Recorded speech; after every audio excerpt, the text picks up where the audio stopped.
ये आपकी गलतफहमी है साहब कि वो आपसे प्यार करती है। ए भिखारी, क्या बकवास कर रही है तू? मैंने तुझ पे दया खा के खाना क्या दिया और अब तू मेरी ही गर्लफ्रेंड के बारे में कुछ भी बोल रही है? हाँ साहब, ये बात बिल्कुल सही है। उसका किसी लड़के के साथ चक्कर चल रहा है। अगर आपको मेरी बातों पे यकीन नहीं है ना, तो जाओ उसका पीछा करो, आपको सब पता चल जाएगा। जाओ जाओ जाओ। सच कहते हैं लोग, भलाई का तो जमाना ही नहीं है। अगर तेरी बात झूठ निकली ना, तो फिर देख क्या होगा।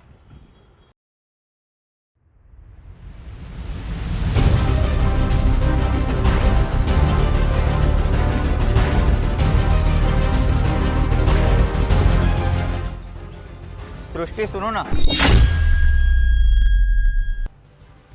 अरे तुम यहाँ क्या कर रही हो? क्या कर रही हूँ मतलब? मैं अब यहाँ कहीं पे अकेले खड़ी भी नहीं रह सकती क्या? मैं यहाँ मेरे बॉयफ्रेंड के साथ खड़ी हूँ। तुम्हारे साथ झगड़ा करने के बाद तो मुझे और कोई काम ही नहीं है ना। तुम्हारे पास तो मेरे लिए टाइम ही कहाँ है। तुम जाओ, सबको खाना खिलाते घूमो, गरीबों के साथ ही रहो, लेकिन मेरे से बात मत करना तुम। अरे रुको रुको सृष्टि, रुक जाओ, मेरी बात तो सुनो। सृष्टि तो यहाँ अकेली नाराज बैठी थी, मैंने खामखा उस पर शक कर दिया। अब मैं उस भिखारी को छोड़ूंगा नहीं। क्या बे, तेरे कहने पे मैं वहां उसे देखने गया, वो तो अकेली बैठी है, क्यों झूठ बोला मेरे साथ? सुन, कल से तू यहाँ दिखाई मत देना, वरना मैं तुझे पुलिस को दे दूंगा।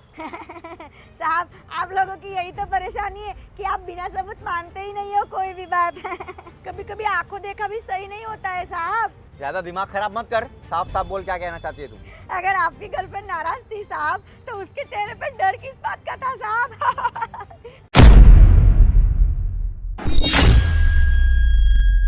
क्योंकि साहब, डरता वही इंसान है जिसके पेट में चोरी हो। साहब, आप उसी रास्ते पर वापस जाइए, आपको सब सच पता चल जाएगा। साहब, मुझे खाना खिलाने के लिए आपका बहुत बहुत शुक्रिया। बाय।